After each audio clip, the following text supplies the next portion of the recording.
Agora sim. Vai, aqui. Depois do epílogo, vai. Transmigração progressiva. Essa é a aula de hoje. Mas a aula da semana passada, ela parou em alguma pergunta que eu não me lembro. Hein? 185. Quer voltar a 185?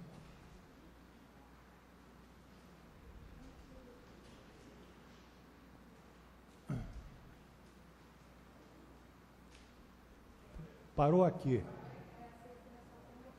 Hein?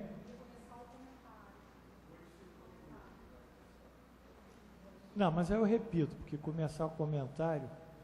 Bem, eu tenho algumas notícias hoje. Primeiro, eu gostaria de dizer que a semana passada, do ponto de vista espiritual, a aula foi muito boa. Em decorrência dos médiuns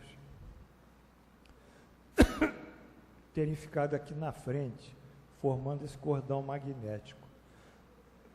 Eu expliquei a vocês, e o que outros estão chegando hoje, que isso não é uma aula apenas de conhecimento, de transmissão de conhecimentos filosóficos ou científicos do Espiritismo.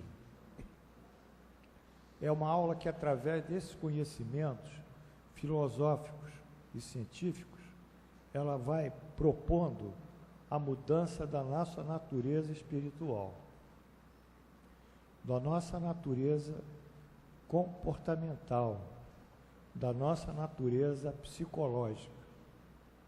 Então, é uma aula que avança por um processo educativo espiritual, que muitos chamam evangelização. Mas as evangelizações, elas são comumente concebidas ou conhecidas como a interpretação dos evangelhos de Jesus. E, de fato, o é assim. Mas esses conhecimentos precedentes do Livro dos Espíritos, e à medida que nós vamos conhecendo uma nova realidade da vida espiritual, ou da nossa vida, do mundo corpóreo, e, de fato, tudo isso tem esse caráter de modificação da nossa natureza espiritual. Então, sempre que nós nos propomos a tarefa de modificar um sistema, nós contraímos contra nós as forças das trevas. E as forças das trevas, elas não têm, obviamente, o interesse de que vocês melhorem espiritualmente, ou que tenham outras visões espirituais. Elas querem permanecer atuando sobre vocês e sobre mim também, sobre a minha família, particularmente lá em casa. Elas atuam com muita energia para que cause justamente esse desconforto e esse desequilíbrio psicológico. Quando Jesus disse, não vim trazer a paz, mas sim a espada, isso me parece em Lucas, e o que eu quero mesmo é que haja muito fogo na terra e que queime muito, porque após mim o Pai terá por inimigo na sua casa o seu filho, a sogra, a sua nora, o filho pelo pai, a filha pela mãe, e quando houverem 5, 3 sempre estarão contra 2. Muitas pessoas se surpreendem com esse ponto evangélico, dizendo como Jesus, que é concepção, nem diria concepção, materialização, encarnação viva do amor no mundo, como ele podia propor a dissensão, a discórdia, o desentendimento e as agressões. Ele não propunha isso, ele sabia, e Allan Kardec comenta com muito boa procedência esse ponto, que chama-se, no Evangelho segundo o Espiritismo, é o capítulo Estranha Moral, vocês vão poder ler em casa. Então, Estranha Moral, ele comenta com muita procedência isso, mostrando que sempre que uma ideia nova surge, o sistema conservador se opõe a ela. Eles não aceitam essa ação nova, e eles se opõem através da reação. Então, os conservadores, por isso, são historicamente chamados de reacionários. Eles estão reagindo à ação nova, aos novos ensinamentos, no caso de Jesus. E quando ele propôs uma concepção diferente de Deus, não o Deus do exército, o Deus que pune, o Deus que castiga, o Deus que requer sacrifícios, holocaustos de seres vivos, de bezerros, de pássaros, de bois cevados. Então, quando ele propõe essa mudança de uma concepção agora sim de um Deus todo de amor, de bondade, de indulgência, ele retira dos fariseus essa linha doutrinária que eles impunham àquele povo ignorante, a tal ponto, então, que ele contrai sobre ele a oposição, e eles acham que Jesus é um revolucionário e querem destruí-lo, matá-lo, e acham que matando Jesus as coisas estariam terminadas. Pobre fariseus. E isso acontece até hoje no mundo. Em todos os momentos nós vemos pessoas que querem propor alguma coisa em bem social, mas não têm acesso à mídia, ou se têm acesso, não lhe dão a verdadeira valor. Bem, eu fiz essa analogia para mostrar que essa aula, como todos os trabalhos espíritas sérios, e eu considero humildemente esse um trabalho espírita sério, sem vaidade, sem orgulho, sem falar bonito, em que eu chego junto dos meus alunos e sou igual a ele, não quero diferença, nem elogios, uma coisa bonita, humanizada, cheia de amor.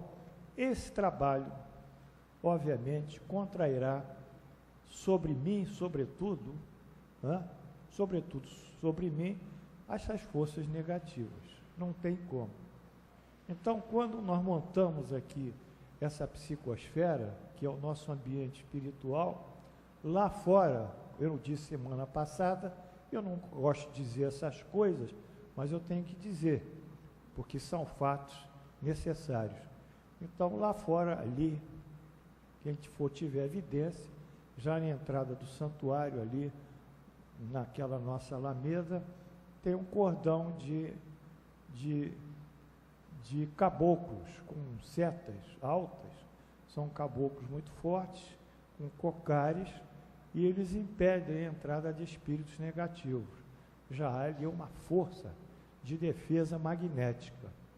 E em outros planos também há essa força de defesa, de tal maneira que a aula tem que correr certinha, não pode quebrar aparelho, não pode acabar a luz do nosso curso, as coisas vão andando e tem que andar assim, porque as trevas estão sempre preocupadas em minar o nosso esforço. Então, era isso que eu disse, ou foi isso que eu disse na semana passada, e hoje eu torno a repetir. Agora, a aula, quando ela começa, ela vai depender do pensamento de vocês. Embora eu possa falar essas coisas, se vocês não estiverem sintonizados, estiverem pensando em coisas lá fora, do dia a dia da vida, vocês estarão movimentando energias favoráveis à entrada de alguma força negativa.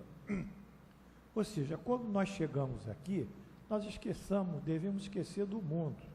Todos nós temos problemas. Cada dia um tem o seu problema. Ou cada dia um tem uma porção de problemas.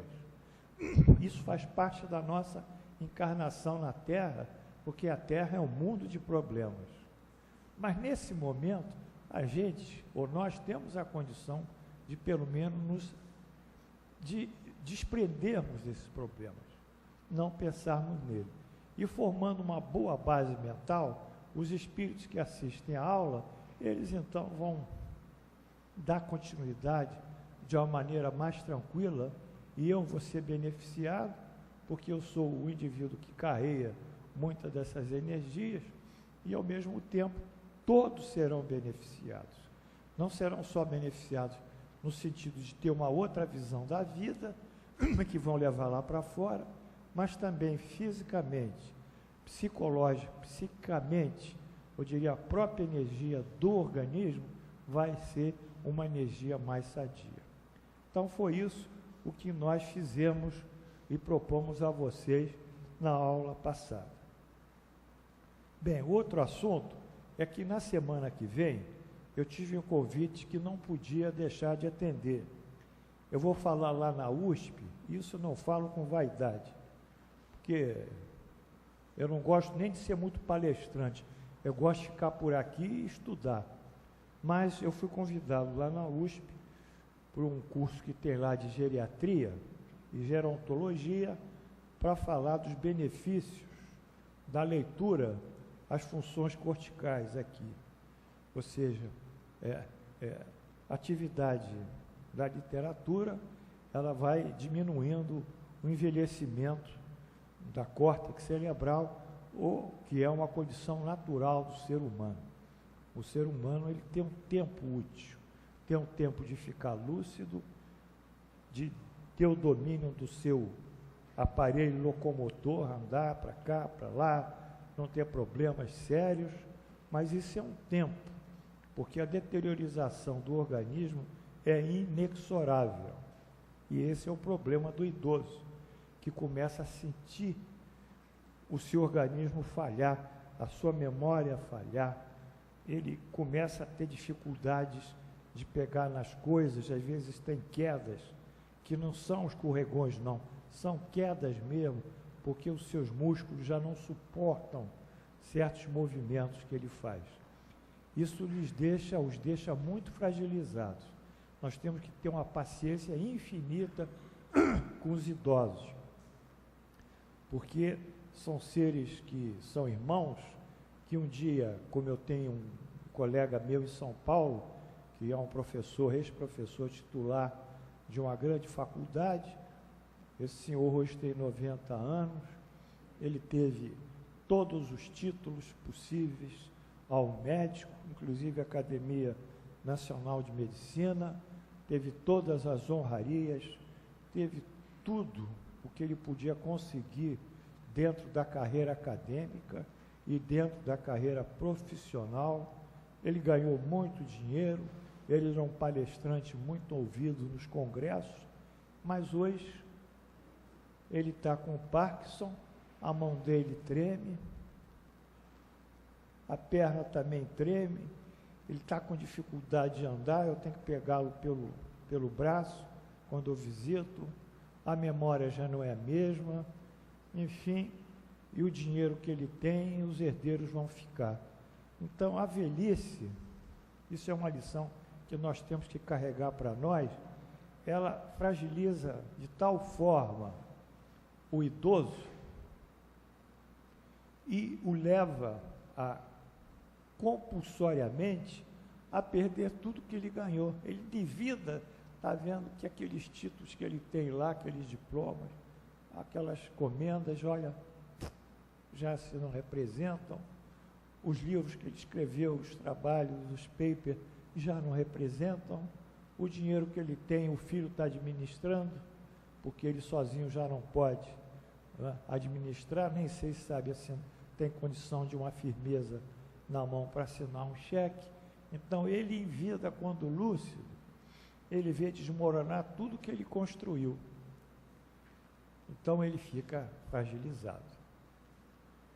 E se ele for espírita, ou se, pelo menos espiritualista, ele vai ter uma outra postura, ele vai agradecer a Deus tudo que ele conquistou, vai devolver a Deus tudo que ele conquistou e vai esperar a sua vida nova espiritual, onde ele não será afetado por tudo isso. Isso é uma lição de vida que nós temos que ter e sabermos que um dia nós vamos chegar a essas faixas etárias mais altas e vamos sofrer todos esses problemas de deteriorização orgânica. Então, dentro dessa palestra, eu não vou estar aqui, e é raro não estar aqui, mas ali é uma razão que me impele. Tem que pegar um avião e tem que fazer isso. Eu não tenho como dizer não. E tem que dizer essas coisas para eles também, que eu compreendo bem a psicologia do idoso. Mas então, não estando aqui, eu tenho um CD aqui do Oceano Vieira de Mello, que é um diretor muito bom lá, que a gente fez isso lá em Uberaba, e o narrador é o Lima Barreto. O Lima Barreto é ator da TV Globo, né? Vocês conhecem, já fez diversos coronéis, tal, é um excelente ator. Então ele fala aqui sobre a vida do Eurípides Barçanufo, que é o primeiro médium de efeitos físicos múltiplos que nós tivemos no Brasil. Então eu vou pedir a Glorinha para colocar, na minha ausência, essa fita, e quem quiser vir, virá. Eu peço também que avise os outros colegas que não vieram hoje, que eu não estarei aqui na próxima segunda, que é dia 21, mas terão alguma coisa aqui para aprender. Então, deixo aqui o CD do Eurípides. E, posto isso, vamos abrir o nosso trabalho. Já apagou.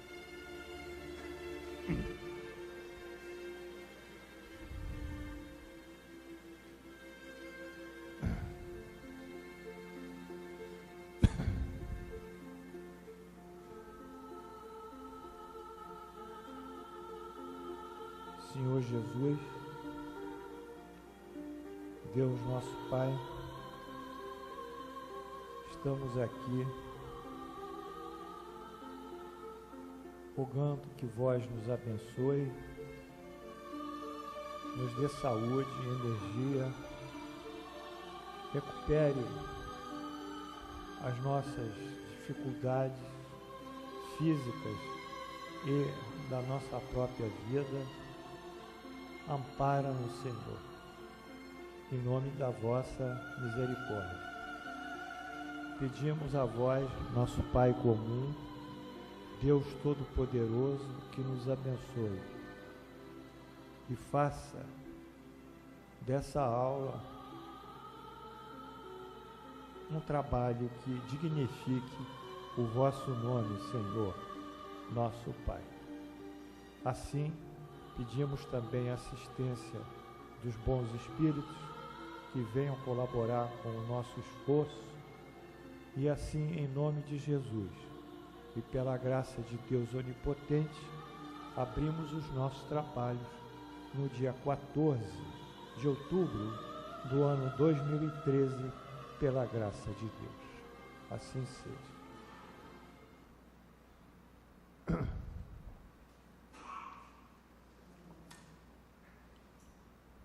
Então, vamos voltar onde é que nós paramos, né?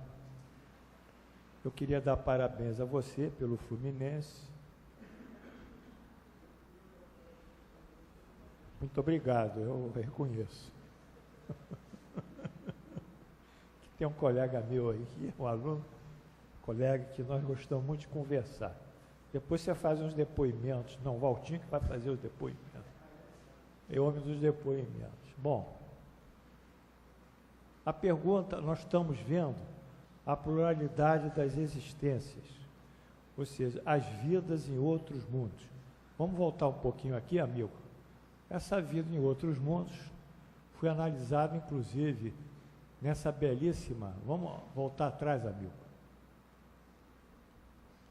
Onde está a imagem lá do planeta? Vai. Sistema solar. Vai. Parnaceia. É depois? Então, vamos voltar aqui, é onde nós paramos. Pronto. E nós estamos analisando algumas perguntas sobre a vida em outros mundos.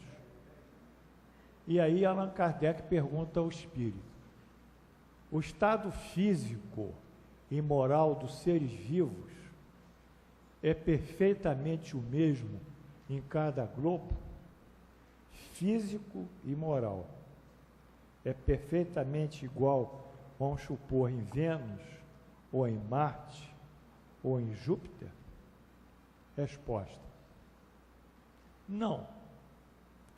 Os mundos encontram-se igualmente submetidos à lei do progresso. Todos começaram como o vosso, aqui a Terra, em um estado inferior, e a própria Terra sofrerá uma transformação semelhante, tornando-se um paraíso terrestre quando os homens se fizerem bons.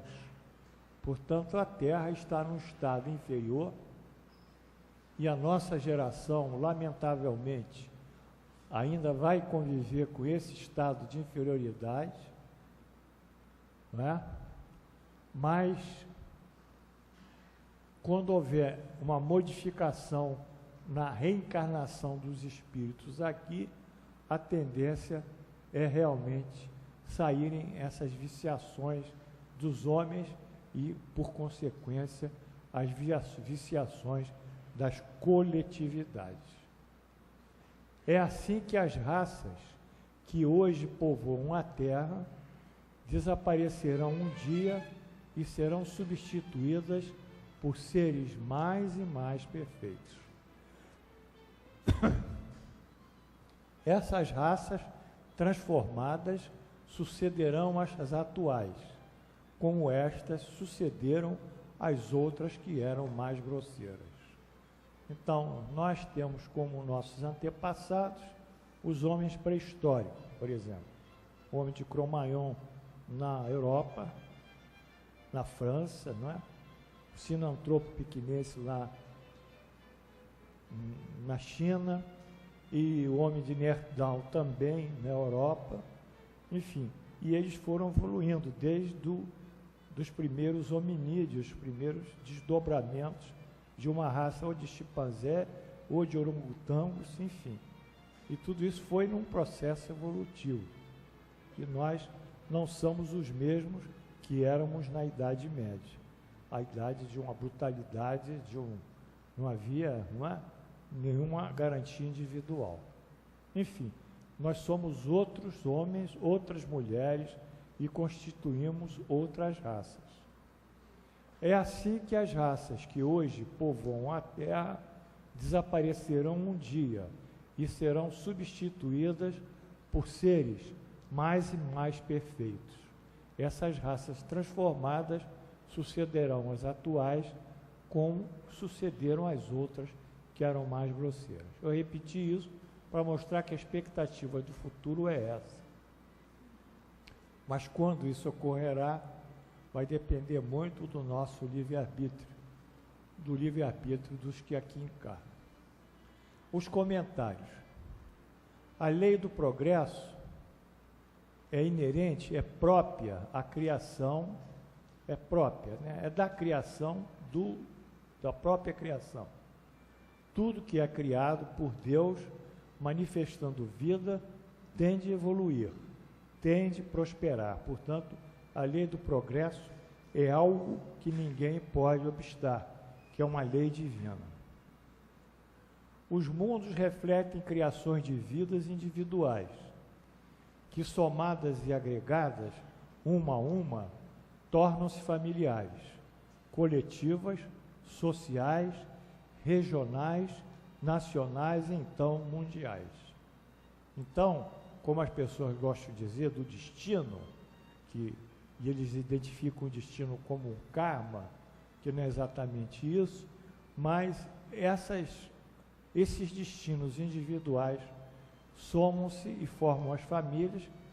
Um grupo de indivíduos forma uma família e esses indivíduos têm um destino, formam o destino dessa família, as famílias formam as coletividades, formam as sociedades, formam as nacionalidades, os países e então o mundo. Portanto, a confluência, o somatório das individualidades coletivas, dos destinos, é que formam os mundos. E por isso que a Terra ainda é um planeta ainda imperfeito. É uma ordem de grandeza desde o indivíduo até o ser coletivo. Nada dessa maneira fugirá à lei do progresso. Então isso vai nos deixar tranquilos, porque nós sabemos que a lei do progresso é algo inexorável, algo que ninguém pode obstacular. As coisas vão acontecer, queira ou não queira o homem, mantenha ou não mantenha resistência, seja ou não seja hipócrita, mentiroso, corrupto ou íntegro, não importa. A lei do progresso, ela se movimenta muito acima da natureza humana. Então nós temos que ter isso em mente, porque isso nos consola, saber que as coisas estão prosperando, de alguma maneira prosperam. E como nós só vivemos 70 e poucos anos, talvez quiçá 80, então nós não temos assim uma visão nítida dessa lei do progresso. Mas se nós fizéssemos uma retrospectiva de certos fatos que aconteceram muitos séculos atrás, hoje veremos que já não acontece. Bom, há mundos em que o espírito, deixando de viver no corpo material, apenas tem por envoltório o perispírito? Essa pergunta é boa. Quer dizer, que o corpo material, o corpo do espírito, ele fica tão eterizado que parece, na sua leveza, o próprio perispírito. O espírito responde: sim, é o mesmo envoltório, e o mesmo envoltório torna-se tão etéreo que para vós é como se não existisse. Esse é o estado dos espíritos puros. Ou seja, vamos entender por quê. Como se viu ao estudar-se o perispírito, sua densidade, a do perispírito, varia concordantemente ao seu grau de evolução moral. Quanto o espírito é mais moralmente evoluído, menor é a densidade e a consistência do seu perispírito. Não há, pois, como se estranhar a eterização dos corpos espirituais, dos espíritos puros, nos mundos que habitam. Muito bem. Então, nós estamos entendendo, e já estudamos esse capítulo sobre perispírito, é uma apostila, ou são apostilas lindas, muito bonitas, que mostram a importância do pensamento na formação do perispírito e formando o perispírito na importância do nosso estado de saúde e de equilíbrio mental. E na base está sempre a moral do espírito. A pergunta 186A. Parece resultar que daí inexiste, ou não existe, não inexiste, não, inexiste. Isso aqui está errado, tem que apagar. Inexiste demarcação ou limite entre o estado das últimas encarnações e do espírito puro? Ou seja, que há um momento em que não há limites entre a encarnação e o espírito puro? A demarcação não existe, ou seja, inexiste. A diferença vai se esmaecendo pouco a pouco, até se tornar imperceptível, como a noite se dilui ante as primeiras claridades do dia. Isso para nós parece um pouco absurdo, não é? Ver um espírito, não é? Que ele é tão etéreo, é tão luminoso, ele é tão leve, a densidade dele é tão rarefeita, que ele pode subir igual um ar. Né? Mas isso é produto do pensamento dele. Ele que criou isso, pelos pensamentos que ele tem. Porque ele pega o fluido cósmico universal, ou fluido, no caso, fluido espiritual, e ele agrega esse fluido. Mas se ele tem uma força mental muito purificada, ele consegue agregar moléculas cada vez mais depuradas. E ele forma um perispírito mais puro. Já um indivíduo grosseiro vai formar um perispírito pesado. Então Deus vai equilibrando tudo sempre no polo da moralidade. Não é a moralidade repressora, a moralidade que condena, é a moralidade ligada à perfeição. Enfim, os comentários. O processo de depuração do espírito, que acompanha a progressiva desmaterialização do corpo, é insensível à nossa grosseira percepção. Nós não vamos nunca ver isso aqui na Terra, não dá. São condições opostas. Quanto maior a espiritualização do espírito, isto é, a identificação com valores espirituais, menor a densidade material do seu corpo físico e vice-versa. Então aí está o gráfico que diz tudo isso.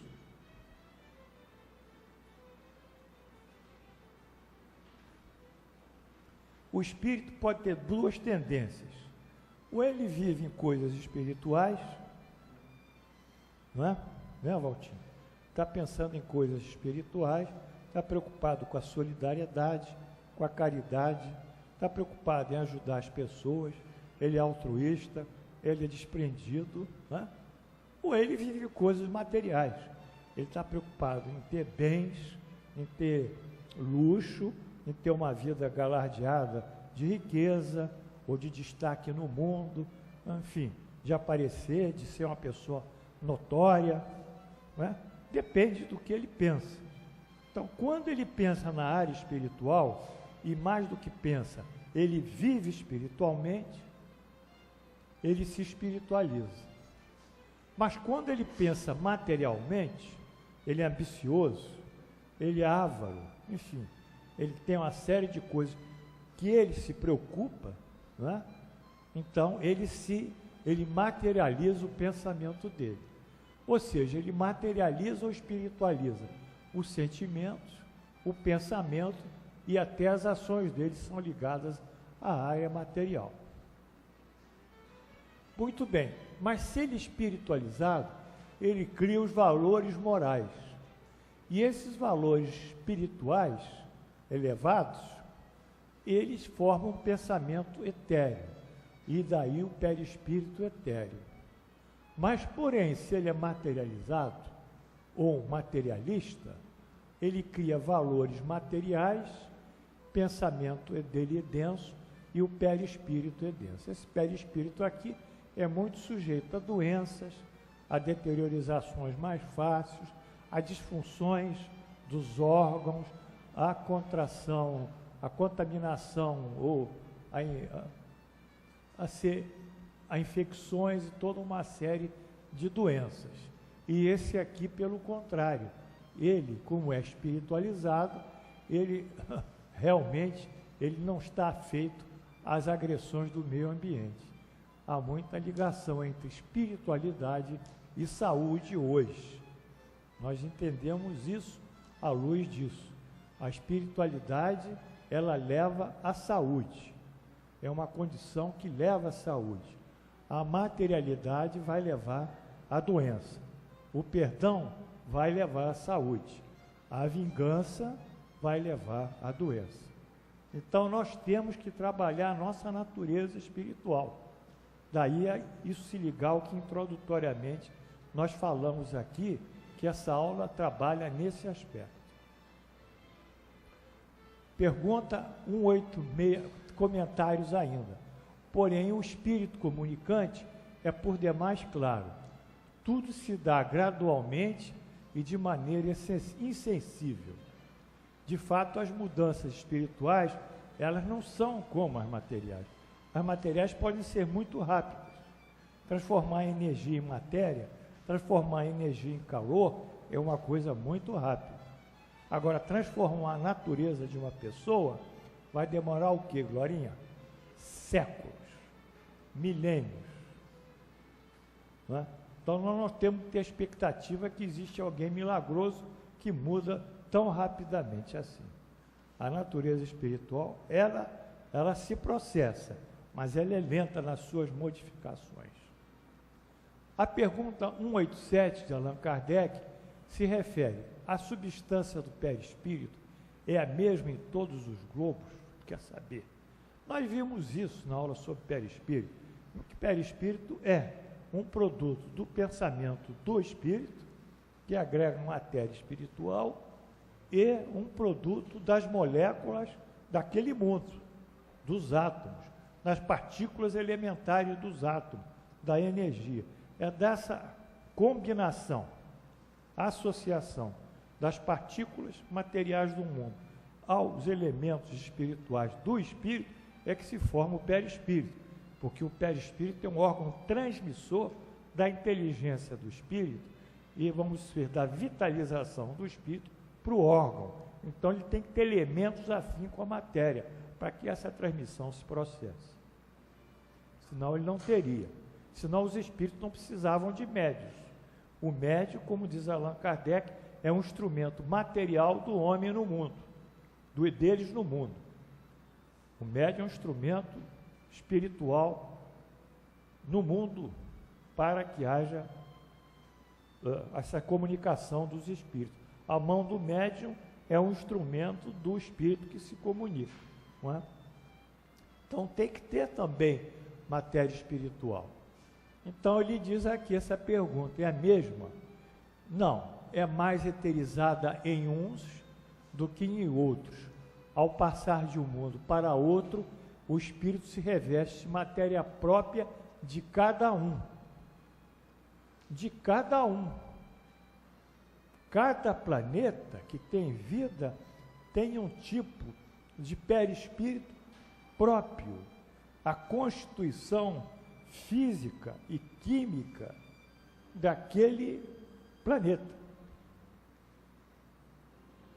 E isso se dá com uma rapidez de um relâmpago, porque ele vai formar o perispírito, rapidamente. A rapidez do relâmpago está comentada aqui.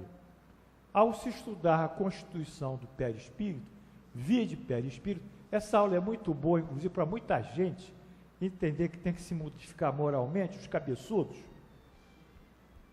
Quando eles lerem perispírito, verem que eles estão entrando, os cabeçudos, eles vão ver que tem que mudar. Não adianta ficar com aquele discurso constante, né? Aquele blá, blá, blá, blá, blá, blá, que a gente está cansado de blá, blá, blá na casa espírita. A gente quer mudança, modificação moral, etc. Então, bate nesses cabeçudos com esse perispírito aqui. Eles vão se assustar. Bom, ao se estudar a constituição dos perispíritos, observou-se ser tecido formado por partículas elementares de átomos do mundo material e de átomos do mundo espiritual. Algo que se denomina de mistura em química. Então, eles se interpenetram, os átomos do mundo espiritual com o mundo material. Em consequência, torna-se mais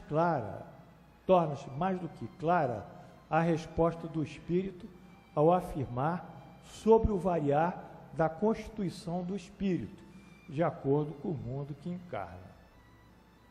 Ao dizer o espírito que a formação do perispírito se dá com a rapidez de um relâmpago, ele tão somente confirma as investigações atuais da física de partículas e da própria teoria geral da relatividade. Relatividade. Pô, como tem erro aqui, meu Deus.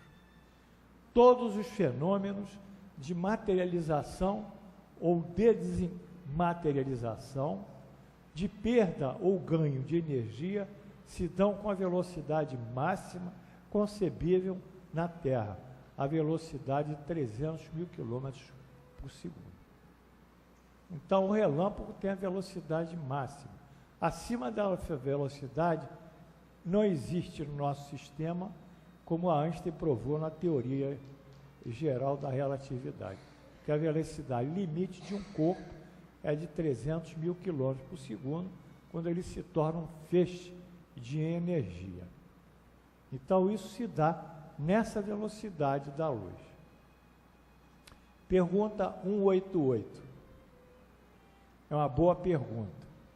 Os espíritos puros habitam mundos especiais ou encontram-se no espaço universal, sem estar mais ligado especialmente a um globo? Mas isso aqui parece o paraíso, né, dos outras religiões, né? E morreu e foi para o paraíso. Tá certo? e morreu e foi para o paraíso, em nome do Pai, do Filho e do Espírito Santo. E pau. Mas não é assim. O paraíso que ele tem é que ele construiu. Ele tem que ter merecimento para ficar num lugar melhor. Senão ele não vai para o paraíso. Aí não seguiu os cânones dessa religião e foi para o inferno. Também não é assim, porque Deus não castiga ninguém. Ele pode passar um tempo sofrendo, mas depois, em se arrependendo, ele inicia as suas reparações, não é? E o seu crescimento espiritual. Mas aqui Allan Kardec quer saber se os espíritos puros estão em mundos especiais ou estão no espaço universal, sem estar ligado a um mundo. Ele responde: os espíritos puros habitam mundos determinados, tá certo? Porém não se encontram a eles confinados, como os homens na Terra. Apresentam condições melhores que os outros por poderem estar em toda a parte. Não vamos sair dessa pergunta aqui, não. Porque quando Allan Kardec usa o termo erraticidade, que para nós é um termo mal colocado, ele dá a ideia que o espírito é errante. Sabe que errante? Que está sempre em movimento, que não se radica em lugar nenhum. Os ciganos são errantes. Os judeus antigamente eram errantes. Eles não conseguiam se radicar em nenhum lugar. Estavam sempre migrando. Mas não é isso, eles não são errantes, os espíritos. Isso foi mal colocado. Erraticidade, etc. Os espíritos, eles se localizam em alguns mundos. Agora, esses puros aqui, como eles têm um poder de pensamento muito elevado, eles podem se movimentar com a velocidade da luz, e Allan Kardec diz até que superiormente a da luz, e ir para outros espaços. Eles podem sair daqui para uma outra galáxia a bilhões de anos-luz em pouquíssimo tempo. Basta eles mentalizarem que eles se movimentam pelo pensamento. Bom, comentários. De fato, o grau de liberdade de deslocamento dos espíritos, igualmente a tessitura do perispírito, como se viu, depende do seu próprio grau de evolução moral. Então, mais uma vez nós dissemos, evoluído moralmente, tem uma sensibilidade mais fina, pode se comunicar pela intuição com espíritos superiores. Se for um médium, é um médium que está capacitado a receber mensagens, a trabalhar para espíritos superiores, melhor. Enfim, a vida desse que tem uma evolução moral é muito mais, eu diria, de menos problemas, embora os problemas existam. Mas ele tem a prece, tem a orientação, ele vai dar uma solução a essas questões. Isso é factual. E ele também se locomove, porque se a densidade dele é muito baixa, ele voa, ele pode volitar, igual um pássaro, mais do que um pássaro, às vezes. Porque ele não tem nada a prender, não tem nenhuma gravitação que o prende a um solo. Enfim, eles são muito mais felizes. Isso é verdade. Não obstante, pode se radicar, mesmo que temporariamente, em alguma região, como assinala a resposta acima, né? Mas eles estão sempre numa região, mas transitam de uma região para outra, não é isso? Bom, aí vem uma nota do professor Kardec, que é uma nota importante, que nós vimos na aula passada, que é a nota que vai falar dos mundos extraterrestres. E como nós dissemos na aula passada, quem fala que o espiritismo não trata das coisas extraterrestres é um ignorante, porque não leu direito o que o espiritismo fala.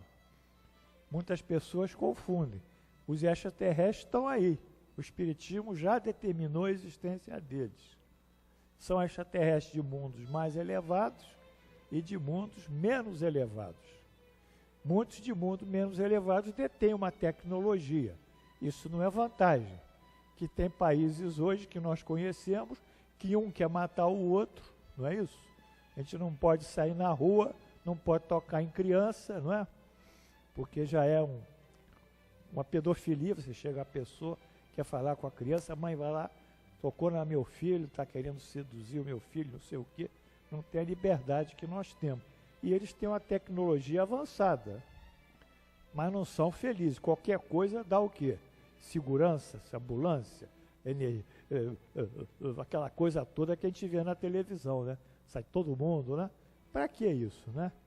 Espionagem, etc. Então, avanço científico e tecnológico não é paralelo à evolução moral. Por outro lado, tem pessoas que vivem num estado de bastante humildade. Tem, por exemplo, monges que vivem lá na Índia, na base do Tibete, que são altamente evoluídos. E eles só têm aquela roupa, aquele manto lá. Mas são espíritos que já têm uma conexão com Deus, pela evolução espiritual que eles têm. Então não confundimos evolução tecnológica, modernismo, com a evolução espiritual. Então, falando isso, nós vamos ver outros mundos, que podem ser até mais avançados do ponto de vista tecnológico. Pode mandar um disco voador para aqui, porque o disco voador existem, é mentira dizer que não existem. Isso está documentado em radares e tem N relatórios de países de todo o mundo, né, que detectaram aquelas esquadrilhas de disco voadores. Mas se eu acho que tem disco voador, como é que eu vou fazer com o meu sistema de defesa? Eu não vou poder mais cobrar imposto de vocês, pô. O meu sistema de defesa deixa entrar, passar aqui disco voador, dá aqui o imposto, aqui não dá. Eu vou cobrar o imposto, vou arranjar uma guerrinha para você. Você não tem que vender a tua indústria bélica, não tem que vender aquelas bombas. Aquela bomba tem uma duração. Se não explodir, acaba. Então, não é isso? E aqueles tanques não vão enferrujar se não funcionarem? Tem que vender, arranjar a indústria, arranjar o belicídio. Enfim, então, como isso já faz parte do mundo, mais e menos evoluídos, espiritualmente, Allan Kardec fala isso.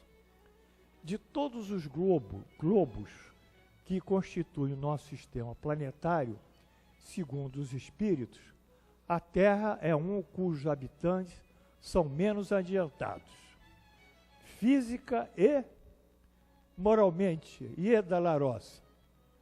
Ieda, nós somos física, eu e você, e moralmente menos adiantados, Ieda. E estamos fazendo força. Pior que a gente faz força para sair disso, né, Ieda? Mas é complicado, né? Bom, Marte, o planeta Marte, ainda é inferior à Terra. E Júpiter, em todo sentido, superior. Isso são pesquisas que Allan Kardec fez na Sociedade Espírita de Paris, através do médium Camilo Flammarion, que é um grande astrônomo, e tendo como espírito comunicante o espírito de Galileu. São pesquisas que estão lá na Revista Espírita. Revue do Espiritisme. Revue Spirit. O Sol não seria um mundo habitado por seres corpóreos, mas local de reunião de espíritos superiores, porque eles não vão ser afetados pela situação física do Sol, os quais de lá irradiam seus pensamentos para outros mundos sob sua direção, tendo como intermediário espíritos de menor elevação. Comunicam-se por meio do fluido universal. Tudo bem. Então, o que acontece no Sol? Esses espíritos superiores, no caso o Sol está regendo o nosso sistema solar, eles mentalizam, se reúnem e mentalizam e mandam pensamentos para a Terra e para outros planetas do mundo. E mandam pensamentos de paz, procuram identificar líderes políticos, líderes religiosos, e mandam pensamentos para esses líderes, inspirando-os a tomarem decisões, sempre benéficas e ligadas ao progresso espiritual daqueles mundos. Então, a cena que nós podíamos descrever é esses espíritos, todos poderosos, reunidos numa mesa circular e irradiando dali os seus pensamentos, saindo do centro da mesa, focos de luz imensos, incríveis, e se dirigindo com a velocidade da luz para os sistemas planetários. E inspirando outros espíritos que são responsáveis pelo destino de um determinado planeta e destino de um determinado país e destino de uma determinada sociedade nessa hierarquia, e enviando essas energias mentais e essas ideações para que eles possam modificar o seu quadro de vida. Então é isso que acontece no Sol. A gente podia fazer um belo filme sobre isso, né? Do ponto de vista da constituição física, o Sol seria foco da eletricidade, diz Kardec.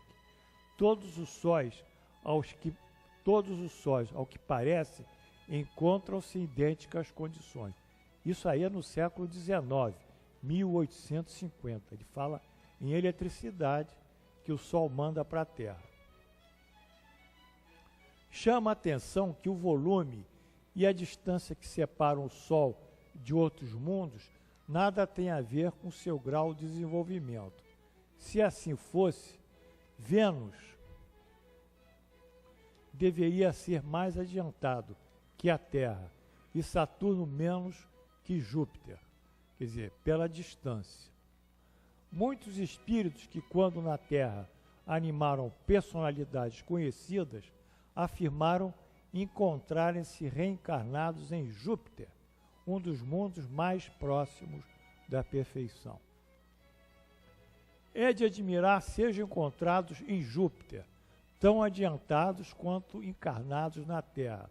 Não eram considerados tão elevados quando estavam na Terra.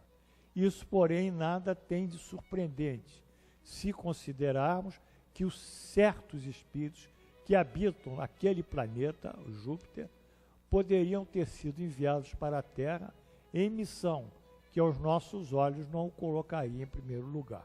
Isso não tem nada, eles trabalharam no anonimato, mas fizeram o que tinham que fazer. Em segundo lugar, entre sua existência terrena e a de Júpiter, poderiam ter outros intermediários, outras. Tá, mas está errado, esse negócio está errado, é uma coisa velha. Sua existência terrena poderiam ter tido outras, nas quais se melhoraram. Quer dizer, eu fiz a correção e o sujeito lá não salvou o que eu corrigi, botou o velho. Em terceiro lugar, naquele mundo, como no nosso, há diferentes graus de desenvolvimento. E entre esses graus pode haver a distância que separa entre nós, o selvagem, do homem civilizado. No próprio mundo, tem espíritos encarnados de todo o tipo de desenvolvimento, como aqui na Terra tem o homem e o coexistindo com o homem civilizado, com o selvagem, né? E nós vimos na outra aula, né, que as outros, às vezes, eles migram de Júpiter para a Terra como uma espécie de degredo, porque lá em Júpiter eles não evoluíram o suficiente e vêm para um planeta inferior, degradados, para poder aqui, pelas novas provas, se elevarem. Então, tudo na vida é solidariedade, tudo na vida é harmonia, tudo na vida tem uma combinação, tudo na vida tem essa inteligência suprema que rege, tudo na vida é a criação de Deus. Assim, pelo fato de o espírito habitar Júpiter, não se segue seja de nível dos mais adiantados, da mesma maneira que uma pessoa não pode ser considerada no nível de um sábio de instituto pelo simples fato de morar em Paris. Então, nesse texto, Allan Kardec faz as variantes, né, de evolução, as variantes dos mundos, cita mundos mais e menos evoluídos que a Terra e mostra que o corpo físico e o perispírito nesses outros planetas dependerá da sua consistência material ou físico e química. Não é? Enfim, vamos caminhando nisso e nós vamos nos assegurando, né, que há realmente uma migração de um planeta para o outro e vice-versa, como nós vimos nas aulas passadas. As condições de longevidade não são por toda parte as mesmas da Terra, não sendo possível a comparação de idades nesses outros mundos.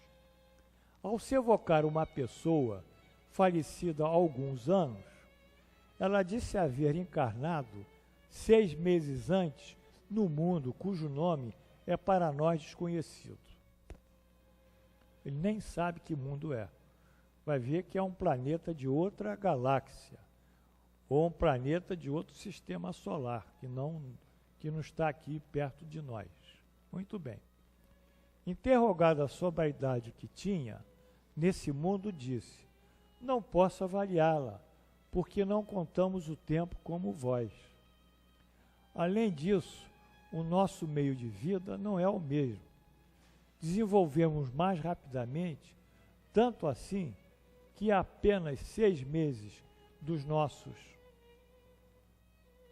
Há 6 meses que nele me encontro, que há apenas 6 meses que nele me encontro. Posso dizer, quanto à inteligência, tenho 30 anos da idade que tive na Terra. Então é tão crítico isso, que 6 meses que ela está lá, ela já tem uma idade de 30 anos aqui na Terra. Muitas respostas semelhantes foram dadas por outros espíritos, e nada há nisso de inverossímil. Não vemos na Terra tantos animais adquirirem em poucos meses um desenvolvimento normal? Por que não poderia ocorrer o mesmo com o homem em outra esfera? Não é isso? Que a vida dos animais, às vezes, é muito curta, né? Ele se desenvolve muito rapidamente desde que nasceu. Notemos, além disso, que o desenvolvimento alcançado na Terra aos 30 anos talvez não passe de uma espécie de infância comparada ao que ele deve atingir.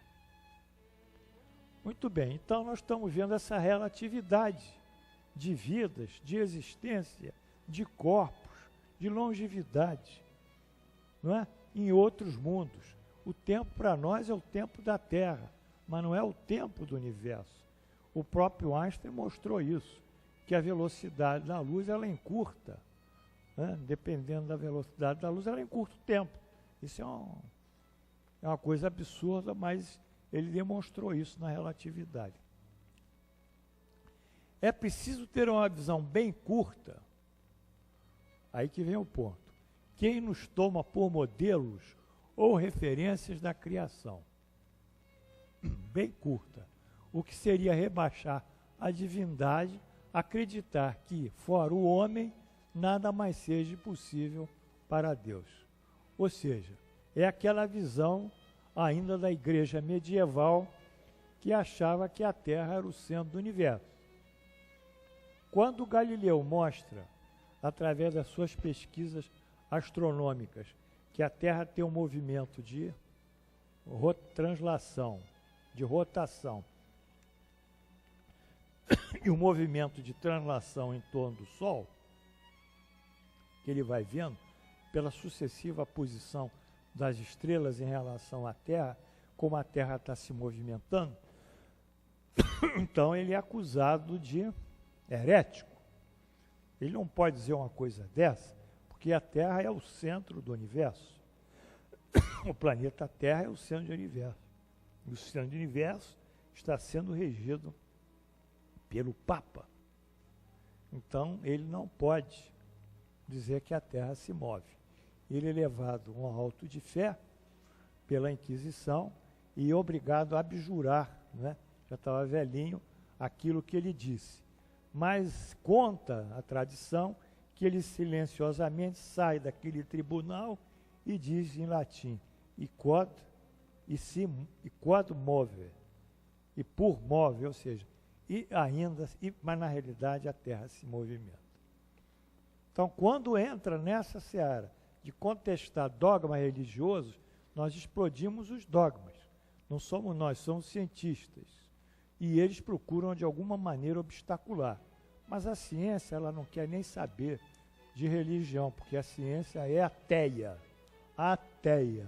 Ela quer buscar o caminho que ela anda. Então, bolas para a religião. E ela vai modificando isso tudo, através das pesquisas. E a religião vai ter que se curvar e não ficar mais mentindo para os seus seguidores. Então, temos o sistema solar aqui, o Sol, Mercúrio, Vênus, Terra, Marte, Júpiter, Saturno, Urano, Netuno, Plutão, que hoje é um asteroide, né, pessoal? Dizem que é um asteroide, já não é um planeta, né? Tudo bem. Olha os anéis de Saturno ali, ó. Bom, a síntese é o seguinte. Marte seria evolutivamente inferior à Terra. Está aqui, ó. Marte. Júpiter, superior. Então, ainda tem planetas inferiores a nós. Será que a gente bate palma para isso? Quer dizer, nós não somos os piores, hein? Será que é falta de misericórdia? Não. Pelo menos é um ânimo, né? Que a gente não vai entrar nessa segundona, né? Vamos bater palma aqui. Né? Então, Marte é inferior, segundo lá os espíritos que trabalham com o professor Kardec. O Sol não é mundo habitado por seres corpóreos, mas local de reunião dos espíritos superiores. São os espíritos que irradiam para esses planetas e para nosso planeta Terra.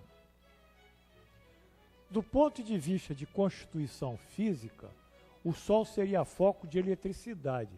Isso Allan Kardec diz. O que, de certa forma, quanto à concepção de energia pela física moderna, não deixa de ter semelhanças. A física vê o Sol como o principal emissor de fótons. A luz são partículas. As partículas de luz são chamados fótons, cuja energia transformada produz vida na Terra. Então, realmente, a vida que nós temos depende da energia solar, que aqui é transformada.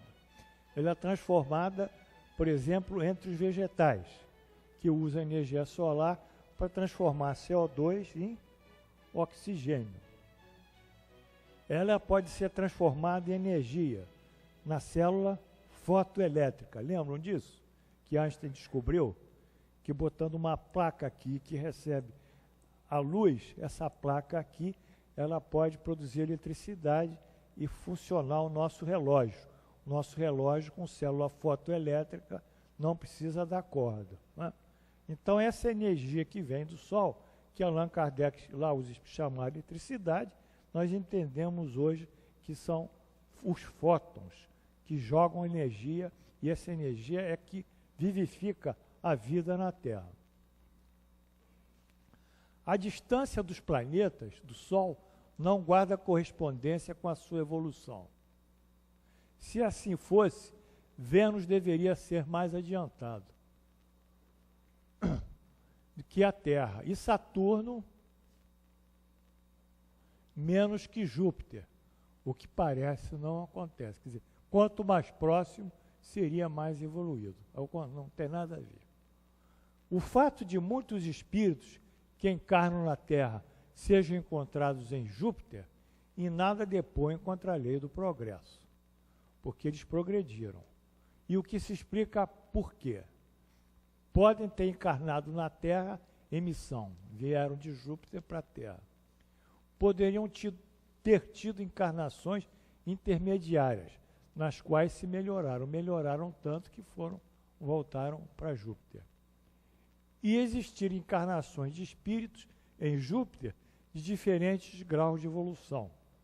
tal como se dá na Terra, que é habitada por aborígenes, raiando o primitivismo reencarnatório e espíritos bons encontrados voltados para a ciência e o bem. Condições de longevidade e de desenvolvimento corpóreo em outros mundos não podem ter como modelo o que ocorre com os homens na Terra. Tudo varia de planeta para planeta. Em epílogo, como bem assinala Allan Kardec, é preciso ter uma visão bem curta, quem nos toma, nós humanos, como modelo da criação, nós aqui. Porque a Bíblia diz, e nós fomos criados, e Deus criou o homem à sua imagem. O homem e a mulher os criou, né? A imagem de Deus. Mas a imagem de Deus não é a forma física, é nós termos na essência do nosso espírito uma partícula divina que vai desenvolver todo o nosso processo de criação e de evolução. Mas essa partícula divina, ela vai também se estender a outros seres inteligentes do universo. O que seria rebaixar a divindade, ao acreditar que fora o homem, nada mais seria possível ou nada mais seja possível para Deus. Então, nós vimos aqui o mundo extraplanetário. Eu gosto muito de falar disso. Na semana passada, nós falamos disso. E vieram espíritos de outros planetas aqui, presentes, estiveram presentes. Seres que eu acho de Júpiter. E eu vi, mas uma aluna também viu. Enfim, mas é isso que foi a base da aula passada. A Terra não é o centro do universo, a Terra não é um modelo para ninguém, os homens não são modelos, a Terra não é a única criação de Deus, como seres inteligentes e que têm uma consciência moral, a Terra é mais um mundo entre bilhões e bilhões de mundos habitados. Daí Jesus, sempre repetimos, ter dito, Jesus disse, na casa do meu Pai há muitas moradas. João 14, ele diz para os apóstolos, não vos turbeis o vosso coração, porque na casa do meu Pai há muitas moradas. Eu vou vos preparar esse lugar, e quando tiver vos preparado, voltarei para buscá-los para mim. Então as interpretações são muito confusas. Dizem que Jesus vai voltar ao mundo e apanhar a gente e levar para lá. Ele quer mostrar que no quadro evolutivo da criação de Deus, há muitos mundos habitados. E na medida que nós vamos nos capacitando moralmente, nós vamos disponibilizando as nossas condições para vivermos melhor, seja aqui na Terra, seja ou em outros planetas. Bem, a aula está quase terminada e aqui nós vamos falar na migração progressiva, gradual. Transmigração é a migração de um planeta ou de um ser para outro ser. Quer dizer, são as transmigrações, que faz parte da pluralidade das vidas. Vamos só ver uma pergunta que não dá mais por causa do tempo. Eu acho que nem eu abriria isso hoje, porque eu vou abrir semana que vem, que faltaram umas perguntas ainda para responder. Então, nós estamos terminando aqui nossa aula, aí eu fico à vontade agora, se alguém quer fazer alguma pergunta, se tem algum curioso aí, algum insatisfeito, que queira fazer pergunta. Tem um curioso aqui na primeira fila, é o Pinheiro. Pinheiro vai fazer a pergunta, mas tem que ser breve. Não é, Lídia?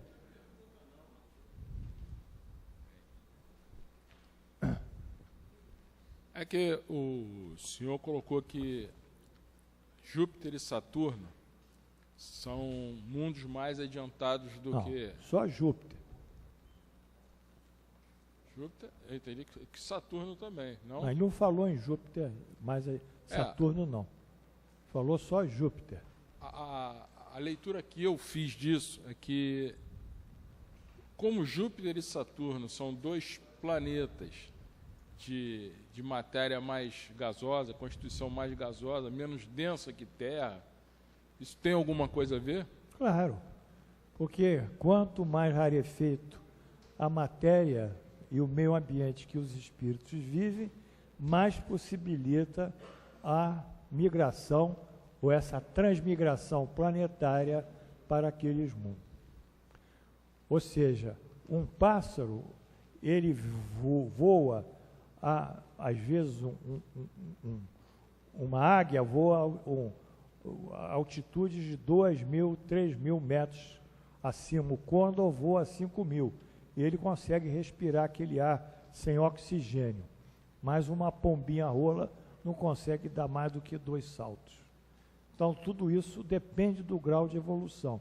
E os mundos compatibilizam o grau de evolução que eles têm, a matéria que eles vivem, a atmosfera que eles vivem, ao tipo de espírito que ali habitará. Mais algum curioso? Então, fala aí que não dá para chegar aqui. Levanta e diz o seu nome. Fala, Conceição, fala. Não, tem que falar mais alto que eu não escuto. Bem.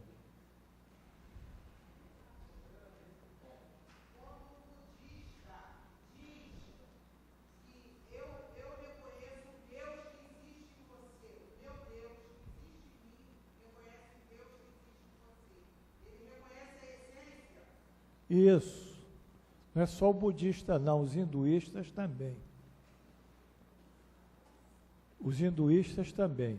E todo ser mais elevado, espiritualmente, coisa que não acontece conosco, ele vê no próximo a divindade imanente nele. Ou seja, ele não é o Deus, mas essa partícula divina que Deus colocou nele, porque senão ele seria Deus. Ele não é Deus, ele é uma criação de Deus. A partícula é uma criação de Deus. Então, os seres mais elevados, eles veem o Deus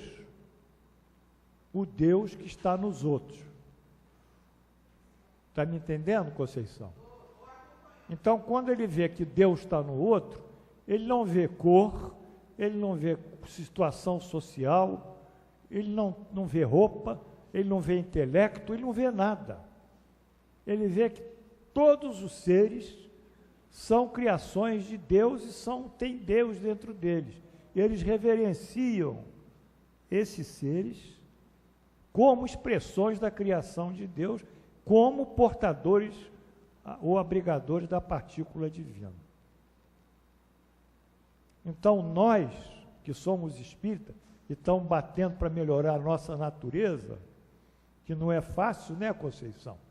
A situação não é fácil, mas nós estamos trabalhando, nós vamos chegar a um ponto que nós vamos não ter diferenças raciais, nacionais, referências de idade, nada. Quer dizer, a gente vai entender um hinduísta ou vai entender um americano como uma criação de Deus. Não vamos ter preconceito contra esses países. Tá? Vamos entender todos como criação de Deus. Que o Deus em mim saúda o Deus em você. Conhece isso? Essa saudação? Né? O Deus em mim saúda. O que é Deus em mim? Saúda em Deus em você. Vocês sabem o que é? É isso aqui. Hein, Lídia? É o namastê. Namastê. É o cumprimento dos orientais. Deus em mim, saúda Deus em você. Então a gente bate assim as mãos e curva. Eles não, às vezes falam namastê, mas não falam em geral. Eles falam namastê, pronto. Deus em mim, saúda Deus em você. Nós somos um grande mundo, todo ele filhos de Deus. Por isso que nós não podemos aceitar nenhum quadro discriminatório. Não fica bem para nós. É negar o que nós estamos aprendendo aqui ou que nós estamos tentando sair fora. Não dá, Conceição. Positivamente não dá. É uma coisa negativa. E até esse que tem problemas de sexualidade, nós temos que entender eles dentro dos problemas dele de sexualidade. Não sei se você me entende, mas é isso, tem que entender eles dentro do mundo deles, respeitá-los. Não significa que a gente vai conviver com eles, porque nós somos diferentes, não é? Eu sou homem e me sinto diferente, porque com os homens eu tenho papo. Se chega um outro tipo de pessoa no meio, a gente já estranha, tem um outro cheiro. Não vai dizer que é igual a gente, que não dá. Tem um outro cheiro. Mas a gente respeita, a gente é legal com eles. Não é? A gente sempre procura fazer o possível para torná-los confortáveis. Mas dizer que são iguais a gente não dá. Porque é outro tipo de conduta, né? De sentimentos. Né? Bem, é isso que nós queríamos passar para vocês hoje. Agradecer a presença de todos. E se não tem mais ninguém aí querendo fazer alguma pergunta, não tem mais ninguém aqui na primeira fila, não tem ninguém, Valtinho, tudo bem? Então vamos ao encerramento.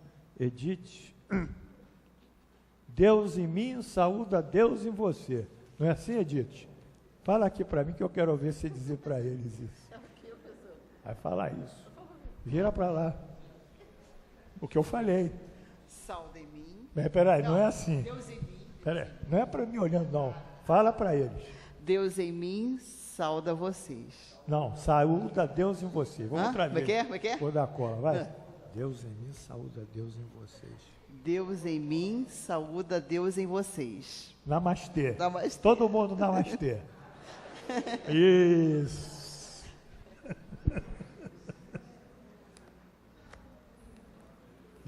Edith, você foi brilhante, hein?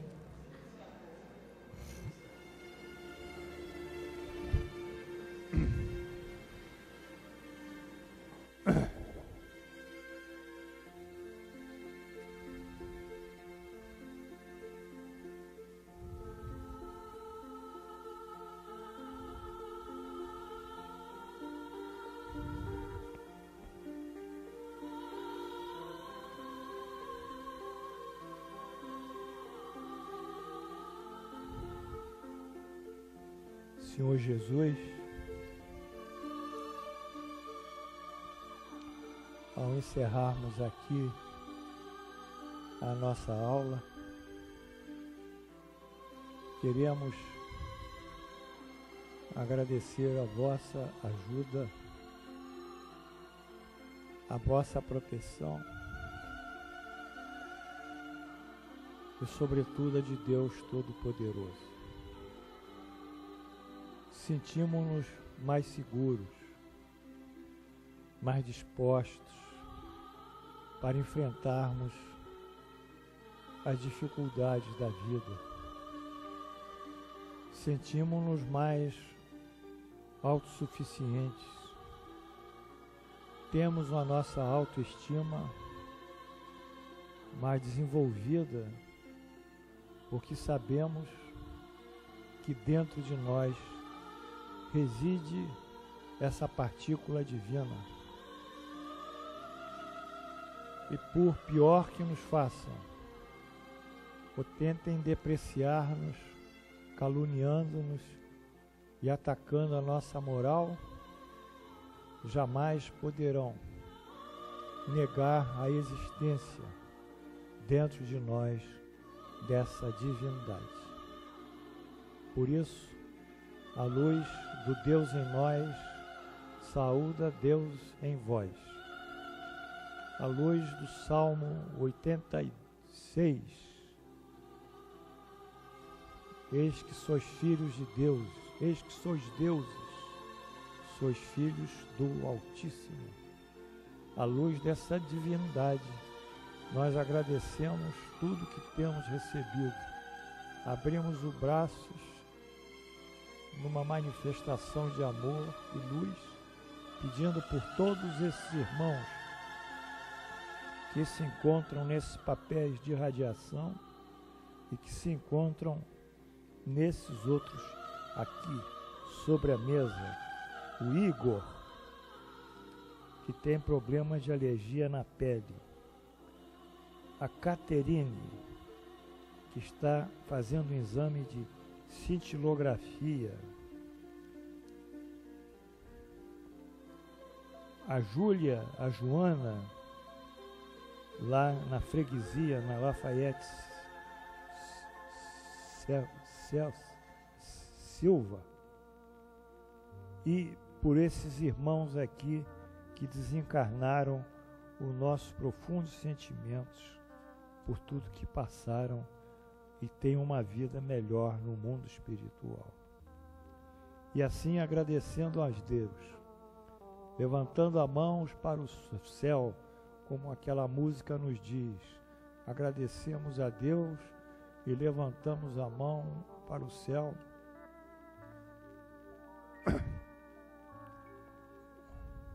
Oramos aqui o Pai Nosso, a nós legado por Jesus. Todos juntos e muito felizes. Pai Nosso, que estás no céu, santificado seja o vosso nome. Venha a nós o vosso reino. Seja feita a vossa vontade, assim na terra como no céu. O pão nosso de cada dia dai-nos hoje. Perdoai as nossas ofensas, assim como nós perdoamos aqueles que nos têm ofendido. E não nos deixeis cair em tentações, mas livrai-nos do mal. Assim seja, em nome de Jesus, e pela graça de Deus Onipotente, damos por encerrados os nossos trabalhos no dia 14 de outubro do ano 2013, pela graça de Deus. Amém.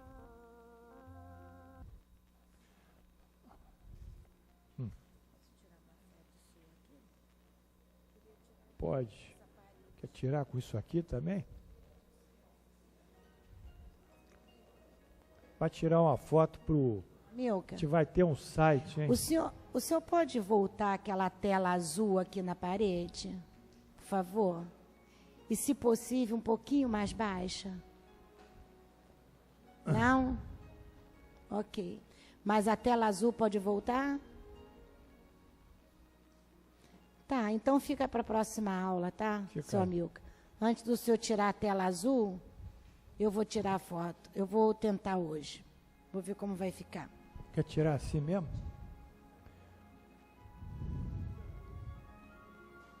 Tô olhando pro Pinheiro, hein? Pinheiro. Dando força aí. Tá bom. Chega.